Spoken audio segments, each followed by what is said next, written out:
We're live. Baruch Hashem. Baruch Hashem and Baruch Haba. Welcome to our advanced studies here at Congregation Mashiach Yisrael. We're meeting Motzai Shabbat after Shabbat has ended to study our Chassidus class, right? Our study, our discussion on the book of Tanya, Alter Rebbe's magnum opus. Or Tanya on tap. Exactly. Okay. So, Mi yiftach utana b'tefilu uvracha. Who would like to open us in a prayer and blessing? Lisa's going to pray for us tonight. Avinu Malkeinu, our Father, our King, we thank you again for another week. We thank you so much for your goodness and your mercy. We thank you for your loving kindness for us better than life. We thank you tonight as we gather together for another Tanya class. And Father, we just ask that you would be in our midst, that your presence will fill all space. And Father, we thank you tonight for all that you've done for us. We pray for each and every family that's represented here tonight. And we ask that you continue to bless our Rabbi Scott, that you would impart to him greater wisdom as he shares that with us. And we thank you for all things in Yeshua's name. Amen. Amen. Amen. Amen. Who's got a blessing for us? Baruch atah Adonai Eloheinu melech haolam asher kiddushanu b'mitzvotav v'tzivanu la'asok b'divrei Torah. Amen. Very good. Work on the chant on the end there. Hey, life is our practice stage. So, translate: Blessed are you, Lord our God, King of the universe, who has sanctified us and betrothed us with his mitzvah, with his commandments, and commands us to engage in the study of Torah. Amen. All right. So tonight we're going to try to cover chapter 3 of Tanya. Do we know where we began here in Tanya? And that would be on page 10. Page 10. Let's see here. Okay. So, if you remember, in the title page of the Tanya, right, the Alter Rebbe set out, Rabbi Schneur Zalman of Liadi set out to discover the answer and more deeply thoroughly explain the verse, the special verse which we're studying throughout the entire first book of Tanya. Do you remember what that verse is? It's a good one to memorize. It is. The word is near to you. It's not far exceedingly away. near to you. Exceedingly Deuteronomy near that you 30, may 14. do it. Exactly. That's the abridged version. In your heart to do. Deuteronomy 30:14. For this thing, what thing? Torah and mitzvos, right? The study of God's word and the performance of his will is very near to you, right? Befifcha in your mouth, ulavavcha and in your heart, la'asoto, so that you should do it. Mm-hmm. So we're going to thoroughly explain that, and in an intent to thoroughly explain that, the Alter Rebbe opened up chapter 1 of Tanya with lots of questions for us, right? And a lot of those questions boil down to a distinction that we're trying to more scientifically, if you will, define the distinction between a tzaddik, a righteous person, a rasha, a wicked person, and a beinoni, who is the intermediate, right? And we decided that colloquially you might be able to say someone who's got half sins and half mitzvahs is a beinoni. But more scientifically, the truest definition of that term, it can't possibly be. So in an effort to describe that, the Alter Rebbe is going on and talking about the makeup, the spiritual composition of our souls, right? So in chapter 1, we talked a little bit about this animal soul, right? Of all the different creatures, all the different creations that God made during the 6 days of creation and the day of rest, all of them received their vitality through one utterance of God, right? And we humans, we have two utterances. God said, let us make man in our image, and then he breathed the breath of life into our nostrils. So the animal soul was created with that first utterance, and then last week, in chapter 2, we talked about the godly soul, which comes again from God's breath, right? From his innermost part, God's essence, God's DNA, so to speak. That's our godly soul. So we have the animal soul that's made from the klipat noga, all this physicality, all this mundane stuff. And we have the godly soul, which is chelik Eloka, a piece of God, as it says in Job. And the Alter Rebbe added the words mamish, literally a piece of God, right? That's our godly soul. So this week, chapter 3, we're going to more thoroughly take a look at the soul, and we're going to ask some very simple questions. What is a soul? What is a soul? What does a soul look like? What color is a soul? Look like? What does a soul feel like? What sound does a soul make? Can we use these words to describe a soul? Clearly not, right? Only in metaphorical terms. Only in metaphorical terms is exactly right. So what can we do to describe a soul? What words can we use? This godly soul specifically we're talking about. But it's true for both souls. I know. Go ahead. As we interpret God himself by the emanation of his 10 attributes, we can interpret our soul in view of those 10 characteristics as well. Characteristics. Bingo, you nailed it, right? Tore a point Tore a point for Bob. for Bob. So if God says he made us in his image, right, it doesn't mean that God made us looking like anything more than his attributes, right? Because God doesn't have it. And this is what we talked about last week, the idea of the image, right? God said to Moses, I didn't show you any image on Mount Sinai, right? Therefore you shouldn't worship an image. And yet we, however, see the image of God all over the place, right? In Messiah, we see the image of God. In the Sphirot, the attributes of God, as we're going to talk about tonight, we see the image of God. God's fingerprint is in everything, right? This is the structure of the Mishkan, the tabernacle. So, we're going to look at the soul. And we said last week, did we say last week? I think we said last week that each soul breaks up into 3 parts, right?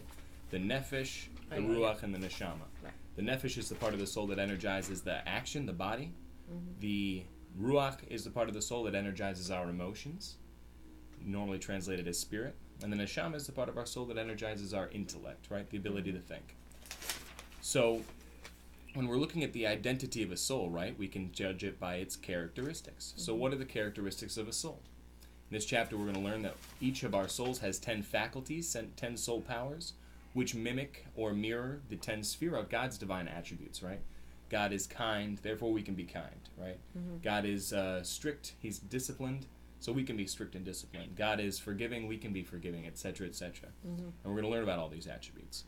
But in general, know that each level of the soul, and there are 3 levels to the soul that we're talking about right now that are internalized within us, the Nefesh, Ruach, and Neshama.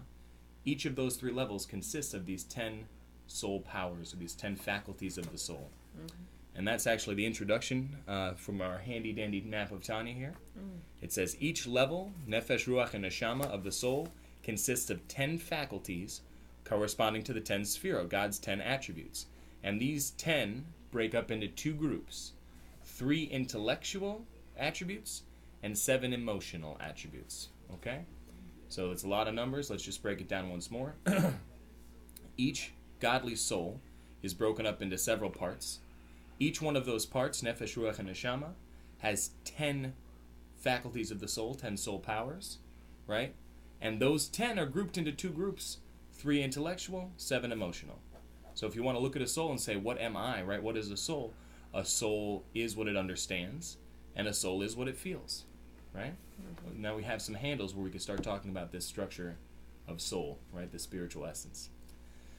So, who would like to begin reading? Chapter 3. I read last week. You said, You did read how did you identify the 3? The 3 the 3 intellectual intellectual. and 7 emotional. As we'll soon find out, the Hebrew for that is... Chapter 3. Yeah, chapter 3. Okay, good. I could start out because it's like it's pretty. Okay. Absolutely. Go ahead. Okay, thank you. Now, Thank each you. distinction in grace of the 3, Nefesh, Ruach, and Neshama, consists of the 10 faculties corresponding to the supernal 10 Sephirot, divine manifestations from which they have descended, which are subdivided into 2, namely the 3 mothers and the 7 multiples, to wit, Hakma, wisdom, Chokhmah. Bina, understanding, and Da'at, knowledge, and the 7 days of creation, Hesed, kindness, Gevurah, power, Teferet, beauty, and so on. Etc., etc. So let's just take a look at that really quick. Basically, just what we talked about in the introduction is what the Alter Rebbe's brought down for us here. These grades, Nefesh, Ruach, and Neshama, consist of 10 faculties, which mirror the 10 Sphirot. The footnote here is a good one. It says, Elsewhere, we find other authors and commentaries saying the author makes it clear that the soul does not consist of 10 faculties, rather it manifests itself through them, since the soul itself is essentially unknowable. Okay, so that's just a small distinction.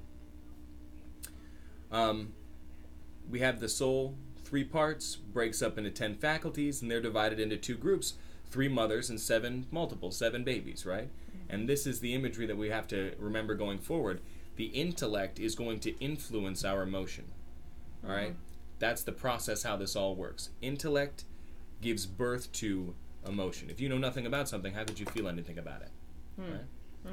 So, and this is what the Alter Rebbe is encapsulating in this whole long, shorter way of Tanya, that the Tanya is supposed to be a way that we can influence the faculties of our soul, right? Influence what we understand, thereby influence what we feel, and now we can serve God out of true love and fear. Again, going back to the verse in Deuteronomy chapter 30, verse 14, this thing is very near to you, in your mouth, in your heart, that you should do it, right? It doesn't say in your mouth so that you should speak it, and in your thoughts, it says in your heart. So if Moses is telling us that this mitzvahs, all these mitzvahs in this Torah, serving God like a real chassid, like a real pious person, is actually very accessible to you, well, if I don't feel that I love God consciously, that's a blatant disjointment, that's a disagreement, that's a contradiction of what it says in the Torah, right? Torah says I should be able to love God with my heart, and it's very easy for me. So the Alter Rebbe is going here and telling us this is how it's going to be done. This is how it's very easy. Even a step further, with all. With all, right? Exactly. Or both. And again, when we say levavcha, probably an important distinction. Levavcha is kind of a made-up Hebrew word, right? It should say libcha. It says levavcha. There's a second bait in there. Bait has the number 2 to tell us both hearts, right? The heart of your animal soul and the heart of your godly soul should both be inspired to love God, right? And serve Him. Okay. Questions on that? You want to keep going? Okay. Keep going. Okay. Similarly, is it with the human soul, which is divided into 2, physical, intellect, and midot, emotional attributes. The intellect includes Hakma, Bina, and Diet as Chabad, which the midot are love of God, dread and awe of Him, glorification of Him, and so forth. Chabad, the intellectual faculties, are called mothers and source of the midot, for the latter are offspring of the former. Okay. The explanation? Well, before you go on, just, real quick to cover what we just covered. So we talked about these 10 powers of our soul, these 10 faculties of our soul, again on each of these 3 levels. These 10 are break up into 2 groups, 3 mothers, 7 multiples, intellect and emotion, right? So in Hebrew that's called seichel, which is the intellect, and the midot, which are the emotional attributes. Okay? Chabad, right? And this, again, the Alter Rebbe is the father of Chabad Chassidus. Chabad just stands for Chokhmah, which is wisdom, Bina, which is understanding, and Da'at, which is knowledge. Those are the 3 mothers that we talked about. These are the seichel, the emotional attributes. And again, It's an acronym. It's an acronym, right? What's Chabad's philosophy? That we should be able to influence what we understand and thereby influence what we feel to serve God as a more perfect Jew, as it says in Deuteronomy chapter 30, right? Which is attainable to us, which is possible for us. And this is the long, shorter way. By changing what you understand and thereby changing what you feel, you'll actually get there. Okay? Thoughts on that? Okay. Very good. Ready for me to continue? Oh, yeah. Please go ahead. Okay. All right. The explanation of the matter is as follows. The intellect of the rational soul, which is the faculty that conceives anything, is given the appellation of Hakma. The potentiality of what is. So let's just stop there for a second, because there's some Hebrew there that we need to make sure that we cover. So the Alter Rebbe is saying here that if you take the word Chokhmah means wisdom, and you use the letters, those 4 letters in Chokhmah, it makes up the words Koach Ma, which literally is the power of what? Right? So we're taking a look at the first attribute of the 3 intellectual seichel, intellectual attributes of the soul. And these first 3 are broken up into Chokhmah, which is wisdom, Bina, which is understanding, and Da'at, which is knowledge. So you said 4 letters. It's really 3. Chokhmah is made up of 4 letters, I believe, isn't it? Oh, the Kokma only. Just the word Chokhmah, yeah. Oh, Is okay. made I up of thought you 4 meant the Hebrew acronym. letters. If you count the CH, which Oh. is het. I don't think the Alter Rebbe was counting would the know. H. So, we have Chokhmah here is the first one we're examining. It's translated typically as wisdom, okay? It's not usually wisdom as we would understand it as an American, right? As an American, we say, oh, this guy's wise. He's got a lot of information, is what we think. Wisdom, as it is expressed in the word Chokhmah, really means, like it says here, the power of what? It would be more closely related in our language in English to the idea of inspiration, right? It's the light bulb moment where you're thinking about something and all of a sudden, aha, I got it, right? That aha moment, that's Chokhmah. And again, it's broken up into 2 words, Koachma, the power of what? It's the power of potential, right? It's not really anything of itself. Because if you just have that aha moment, and you don't use the Bina, which we're going to soon get to, Bina again is understanding. If we're not going to use this understanding to develop that which we have been inspired with, then that spark dies, right? That inspiration falls short. So this is our first one, Chokhmah. Chokhmah means wisdom, and again, it's a lot more like inspiration, the power of what? This power of potentiality. Okay? You want to go ahead? Sure. When one brings forth this power from the potential into the actual, that is, when a person cogitates with his intellect in order to understand a thing truly and profoundly as it evolves from the concept which he has conceived in his intellect, this is called Bina. These, Chokhmah and Bina, are the very father and mother which give birth to love of God and awe and dread of him. All right, so now we've reached the second of the 3 intellectual attributes, the seichel. The second here is Bina. Again, Chokhmah is a spark, it's a dot, right? It's just a little bit of inspiration. Bina is the development, it's the understanding of that spark. If I give you an idea, and you take that idea, and now you think about the length of it, how it's going to work out, you start doing math in your head, you're crunching numbers, that's Bina, right? That's not inspiration anymore, that's you developing it with your own understanding, with your own ability to be able to understand something, with your own seichel yourself, yeah? Mm-hmm.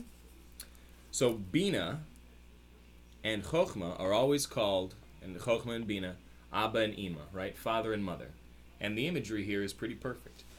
Chokhmah and Bina. In the process of father and mother, what does the father contribute to the baby, right? Just a dot. Just a dot of sperm, that's all the father contributes. The mother, she takes that little drop and nurtures it, and it develops in her womb for 9 months, and it becomes a baby, right? So that's the masculine and the feminine. Those are the different sides that we're talking about here. Again, Chokhmah is inspiration, right? Wisdom.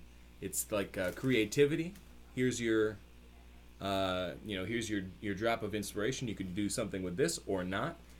If you're going to do something with this, you need to employ the attribute of Bina. Bina is understanding. You're going to develop this idea. You're going to figure out how it's going to work. You're going to look at it from every different side and every different angle. And again, that's a pretty good parallel to the way that men and women's minds work as well, right? All of nature is formulated into this kind of give and take process. And that's why it says here, it's this father and mother process, Chokhmah and Bina, which give birth to all of the emotions, all the 7 midot, which we haven't really talked about yet. Again, those are love of God, right? Fear of God. All these emotions come from our understanding, which again is why we study Tanya, to be able to understand God more fully and thereby love Him more easily and accomplish His will with greater piety. Right? Okay. Well, I have a comment. Sure. I just, first of all, want to say, just reading this, I missed the first time that you all went through this, and I think every time, this is so new to me, but every time you go into the Tanya and start teaching, it paints a picture. It helps me to understand the love relationship that we have with our Creator, Absolutely. our Father, That's Abba. the purpose. And it, to me, is like it's nothing to be afraid of, because this is just making it so much plainer. Right. Because I remember as a child just hearing people say, well, he's the breasted one. Well, I didn't understand that. Right. But now I'm beginning to understand if he had to put it in a language so that we could understand. And the Bible's written in human imagery, right? You know, his feelings for his creation, the people that he created. He loved us, and he had to put it in terms so that we could relate. You can relate to father, mother, brother, sister, right. You know, husband and wife. You can relate to that. I get that now. I'm beginning to get the picture. So I just want to say thank you. Hey, Baruch Hashem. Really, God is good.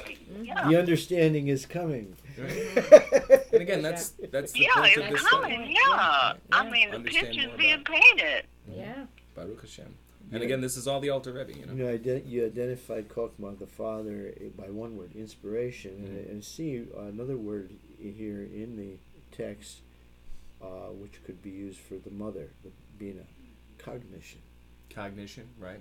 You're turning the cogs. That fits pretty good. I heard a rabbi once, Rabbi Kaplan, he explained it, Chokhmah Bina and Dat is wisdom, understanding, and knowledge, and he described it as creativity, development, and opinion. Right? And we're going to get to Dat soon, but I think that's a beautiful way to understand it. All right. Do we want to keep reading, or do you want to switch off, or? No, I'm enjoying this, actually. Oh, very good. I really am. All right, you're on. Okay, so I'll start up, okay? But when the intellect and the rational soul deeply contemplates and immerses itself exceedingly in the greatness of God, how he fills all worlds and encompasses all worlds, and in his presence of whom everything is considered as nothing. So let's just pause there for a second. We're talking about engaging this process of Bina, right?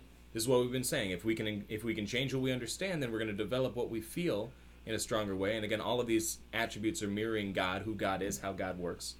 So if we're going to try to change our understanding, this is a slow process, right? The long, shorter way. We need to set aside time, as the Alter Rebbe is soon going to say, and think about God, right? We need to spend time, and you guys think you call it meditating about God, but you're thinking about God, and specifically the Alter Rebbe brings two phrases here that we're going to see again and again and again in Tanya. These two phrases are Mimale Kolalman, how God fills all worlds, and Soviv Kolalman, how God encompasses all worlds, right? I guess I did those out of order. I know I did. But these are the two different energies of God, right? We say Shema, right? Shema, Hashem Elokeinu, Hashem Echad. Kol Almin. Almin. It's Aramaic for fills all worlds, right? God fills all of creation and energizes all of creation, kind of like electricity. Excuse me. And God Soviv Kol Almin. He encompasses or hovers about all worlds. And this is the idea that God is so infinite, he can't be contained by any object, right? By any creation. So if we spend time thinking about those two things, how God fills every aspect of creation and encompasses all of creation exists within him somewhere, within his belly, right? If you could use this, feminine, motherly imagery. If you spend time thinking about that, it's going to change the way you feel over time, right? And again, as it says here, in the presence of whom everything is considered nothing, right? Who are we? Who is any creation compared to God? If you had $1 million, if you had $10 trillion, it's still zero compared to infinity, right? So it's important for us to remember that. All right, Elisheva, you can keep going if you like. Okay, sure. There will be born and arouse in his mind and thought the emotion of awe for the divine majesty, to fear and be humble before his blessed greatness, which is without end or limit, and to have the dread of God in his heart. Right. I mean, if you're just thinking about this a little bit, I mean, on the one hand, God is so big, how can you not be scared of him, right? How could you not be afraid of him, or at least intimidated by all of that power, all of that glory? At the same point, the fact that God chose us out of all other creations, right, humanity, to be made in his image, that should fill you with immense feelings of love, right? That even though you are so small, God cares about you so much, right? That's the kind of thoughts that we're talking about here. Sorry, go ahead. Wow, amazing. No, this is beautiful. Next, his heart will glow with an intense love, like burning coals, with a passion, desire, and longing, and a yearning soul, towards the greatness of the blessed Ensof. So let's just go ahead and define that really quick. The Alter Rebbe is going to use this term to define or to describe God. He's going to use this term as a name for God throughout the Tanya. Ein Sof. What does Ein Sof mean? Infinite, doesn't it? It means infinite. Ein means there is no. Sof means end. Without end. So Ein Sof means without end, right? This is the infinite one. It's just another name of God. Okay. Okay. This constitutes the culminating passion of the soul, of which Scripture speaks, as my soul longeth, yea, even fainteth, and my soul thirsteth for God, and my soul thirsteth for thee. This thirst is derived from the element of fire, which is found in the divine soul, as students of natural science affirm, and so it is in Eskaim. The element of fire is in the heart, which the source of the element of water and moisture is in the brain. Right. Think which is passionate, explained burning in heart, Eskaim. right? And cool, calm intellect. That's kind of what we're talking about. The balance here. You could even see that imagery in our godly soul. Because God is one, and this is the imagery he used to create the entire creation, again, which is coming from him. Right? God looked into the Torah to create, and the Torah and him are one. Okay. Portal 50, to refer the faculty of Chokmah, called the water of the divine soul. The rest of the midot are all offshoots of fear and love, and their derivations as is explained elsewhere. So basically what the Alter Rebbe is saying here is that if you have Chokhmah on the right, father, right? Bina on the left, mother, and Chokhmah develops and Bina develops and it gives birth into all of these emotions, right? Chesed is on the right underneath Chokhmah, Bina is on the left underneath, Gevurah is on the left underneath Bina. These concepts fit into nice orderly columns is what we're trying to say here, right? So that fatherly energy is always going to be associated with water. Masculine energy, that water. The feminine energy is always going to be on the left side. It's always going to be related to fire, okay? Just trying to paint you a picture. The addendum had described two ways of looking at the 10 Sephirot in the triads, right, and also in the 3 columns, right, which you're describing right now. Exactly, right. And typically, if you're reading through some of the books that talk about this kind of a thing, they talk about it in columns, almost more, I think, more often than they talk about it in triads. But because both are there. Everything comes down. Right. So we're not going to go into all of the details for all of the different sphirot or attributes here in this chapter. We're going to go into a really in-depth one much later. But right now, we're just kind of giving you the feel. If you were to take a soul and put it underneath a microscope, right, one piece of the soul, the nefesh or the neshama or whichever part you'd like to look at, it's going to be made up of 10 parts in 2 groups, intellect and motion. 10 parts, or in relation to God, they are manifestations. 10 manifestations is a better word. Right. An important thing to keep in mind is they are not even separate, that it's all a unity. And it all works as a unit. Absolutely critical to remember, especially when we're thinking about God, right? Because Hashem Echad, God is one. However, even within us, if you look at that image, we contain contradictions sometimes, you know? And later we're going to talk about how, well, I guess it's not for now, but the ability for us to feel two different things in our heart at one time. You know, that's a human thing. Angels don't do that. Right. So. Okay, so that's where the analogy breaks down, is because God is perfect and perfect unity. Right. And we are imperfect. Right. We're only half without him, right? And less. So, and that needs to, you can see how everything works together. It's a big working machine, right? And again, that's what we're doing in this first couple of chapters here of Tanya, giving us the layout. This is the land map, or the map, lay of the land, and this is the spiritual structure, the spiritual composition. Helps us understand how all these parts work together. So we finally come to the last part of the intellect. The art. All right. So, do you want to keep reading, Elisheva, or we could trade off? Yes, Up to you. Please. Yes, I would love to. Okay. Ta'at, the etymology of which is to be found in the verse, and Adam knew Ada, Eve. implies attachment and union. That is, one binds his mind with a very firm and strong bond. 2, and firmly fixes his thought on the greatness of the blessed insult without diverting his mind from him. All right, so let's just pause there for a second and talk about that, because we just hit like 3 concepts in a row. So da'at is, it's chokhmah, bina, da'at, right? Mm-hmm. Wisdom, understanding, knowledge. Knowledge, as we described before, thanks to Rabbi Kaplan, opinion, right? Mm-hmm. This concept that you feel about it. The Alter Rebbe, when he's going through, he's using the definition of da'at to also talk about how we're supposed to use our time contemplating God, right? So he's using da'at here as also focus, right? Firmly binding to one understanding, not letting your mind shift when you're thinking about God, when you're contemplating godliness. And this, again, is, I think, opinion works very well. If you understand something fully, right, this is going to be the birth canal, so to speak. You have the father and mother. This is what's going to lead into emotion, right? Either you're going to love it or you're not going to love it, right? I want that or I don't want that. That's emotion. So that all comes through this idea of an opinion, right? Da'at, that we should be able to, I understand something, this is the way I feel about it. So that channel, this is the way I feel, this is related to the neck. This is da'at, right?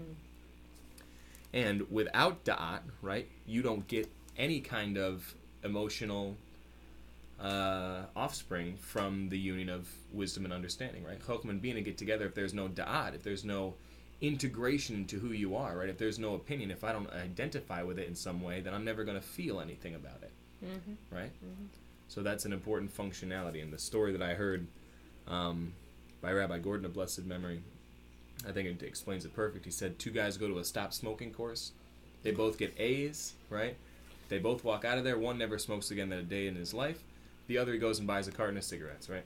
What's the difference between those 2 guys? They both got A's, right? They both had the Bina there, right? They both had the Chokhmah. They had the wisdom to, the inspiration to go to this meeting in the first place.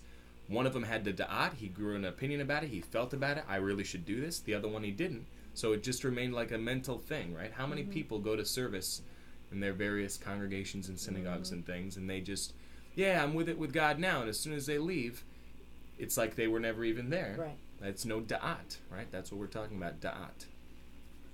So da'at technically is giving birth to the baby. And that's exactly why we have the first time we find this word in the Bible, Adam yada et Chava, right? Adam knew Eve, right? We know knew means they were intimate and they made a baby, right? And that's why the Alter Rebbe is bringing that relationship to us here. Gotcha. Okay. You want to keep going? Okay. Sure. For even one who is wise and understanding of the greatness of the blessed insult will not, unless he binds his knowledge and fixes his thought with firmness and perseverance, produce in his soul true love and fear, but only vain fancies. Therefore, da'at is the basis of the midot and the source of their vitality. It contains hesed and gevurah. That is to say, love with its offshoots and fear with its offshoots. Right. Chesed and Gevurah are the 2 chief of the midot, of the 7 emotional attributes, very closely connected to da'at here. Chesed can be translated relatively easily as love or loving kindness. Gevurah is translated technically as power, but it means fear or discipline, anything that requires strength to do. That's going to be Gevurah, right? Chesed's on the right, Gevurah's on the left. And all the other emotional attributes come from them. Wow, that's the end of the chapter. That was really quick. Can you just tell me real quick? Wow. That's great. Yeah. What Rabbi Kaplan's paraphrase versions were for Chokhmah, Bina, and Da'at? Oh, he had said Chokhmah is creativity, and Bina is development, and da'at would be opinion. And I think it's a nice way to look at it. I hadn't heard that before, so it was good. Wow. You know what? Yeah. May I say this? By all means. I just had a thought. Okay, I just had a thought with this last paragraph and everything. It makes me think about 2 things. Of thinking about when someone comes to faith in the Messiah, they believe, they accept the Messiah, and then they decide that they want to walk with him, and they're, a lot of times when people come, they come with a lot of excitement, they come with a lot of zeal. That honeymoon phase. And then, right, and then it made me think about Sukkot, like the branches, the myrtle, the three kinds of people. And then it also made me think about Yeshua talking about when the word was sown, and some receive with joy and gladness, and it doesn't really take any root. But to me, just listening to this, you can come to know him and develop a relationship. You can know him just by, you can read his word, but not really know him. Oh, sure. But when you become intimate with him, then you're going deep. When you have that intimacy with him, you're going deeper. You're going beyond the surface. You just like what we're doing here. We're doing the extra. We're not just trying to stay on the surface, but we want to go deep. We want to know you. And again, that's exactly what we started with. If you remember, not to cut you off, but Tanya is one of the textbook of Chabad Chassidus, right? We talked about the Baal Shem Tov, the father of Chassidus, and we said, what is Chassidut? What is this concept of piety, right? What does it mean to be pious? It means if God says, I don't want you to eat pork, then you don't eat it. That's called observance. That's not called piety. If God says, don't eat pork, and the thought of bacon disgusts me, right? That's going above and beyond, right? That's going deeper. That's going, I'm more closely connected with who God is in his essence, and as such, I'm changed as a result of that, right? I reflect him, or I manifest his attributes more easily, right? That's a super important point. And then, if we ask, with that understanding of Chassidut, and, talking about Yeshua here, HaMashiach, when we talk about Yeshua, was Yeshua Chassidic? Was he a Chassid? Yes. With that definition, he was the greatest Chassid, right? The guy who most clearly manifested God's attributes, right? The guy who went above and beyond for everybody. If you want to just talk about it at that simple level. There are many levels, of course. But yeah, very important understanding. Very good. Other thoughts on chapter 3? What did we learn in chapter 3? We learned midot and seichel, right? Seichel. So we learned that these three pieces of our soul that are contained within us, right? Not the two that hover above us, but the three that are contained within us, nefesh, ruach, and neshama, and that's true for the godly soul and the animal soul. Each of these parts it's made up of, or it manifests through these 10 emotive attributes, which mirror God's 10 sphirot, God's 10 holy attributes, right? And he and his attributes are one. As such, the animal soul also has nefesh, ruach, and neshama? As far as I understand. I believe the Alter Rebbe alluded to it at the end of chapter 1.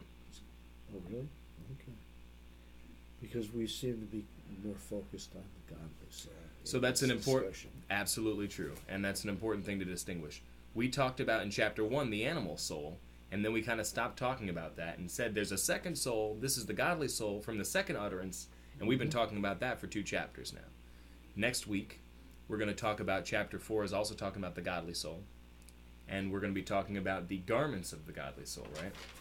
So this week we described what... When? Oh, next week? Chapter 4 now? Well, next chapter when we do, whenever we do next chapter. It seems like we ought to do it now. It's not going to be on this recording either way. So, okay. But the idea, just to finish this one up, in chapter 4 we're going to talk about the garments. If in the chapter 3 we talked about the faculties of the soul, right? What a soul is what it understands. It is what it feels, right? It is intellect and emotion. Chapter 4 we're going to talk about the things a soul can do, right? These are garments, not the essence of what a soul is, but things it can do. It can talk. It can, right? It can speak, it can do, and it can think, right? That's what a soul can do. Thought, speech, and deed. Those are the garments, which we'll talk about in chapter 4. So I guess that's it. Okay. Any other thoughts on chapter 3 before we close? No, that was good. A good foundation of this. Oh, it's very good. Right. And again, we'll go into more detail much later. But this should give us a good idea. What are the spirit, intellect, and emotion, right? As it is expressed with God, this is everything that we understand. As it's expressed within us, it's also everything we understand, right? So, Okay. all right. You want to pause our recording here? Do you want to pray? Oh, sure. Let's close this one in a prayer. Okay. Okay. Oh, who's going to pray? I thought you. I would be happy to. I said, "Do you want to pray?" Yeah. You sit there. Everyone's looking up, right? It's We're going all to be ready to pray. all right. Baruch Hashem. Abba, you are fantastic and amazing and awesome and wonderful, and we are so grateful that you've allowed us the intimacy with you, that we should be able to understand a little bit more about how you make creation, to understand a little bit more about who you are and who we are, to understand a little bit more about how it's possible for us to do what you have for us here. And again, everything that you have for us is the greatest good, even though it doesn't always feel that way to us. We're thankful and we're appreciative of that. Please be with us tonight as we understand this information. Give us good da'at, right? Integrate this information so that we should be able to take it within us, and you can do with your spirit that which you need to do within us to actually help us to accomplish this long, shorter way of Tanya, to change the way we understand, to change the way we feel, to be able to serve you better and hasten the coming of Mashiach. May he come speedily in our days. Amen. Amen. Amen. Amen and amen. Amen. Beautiful.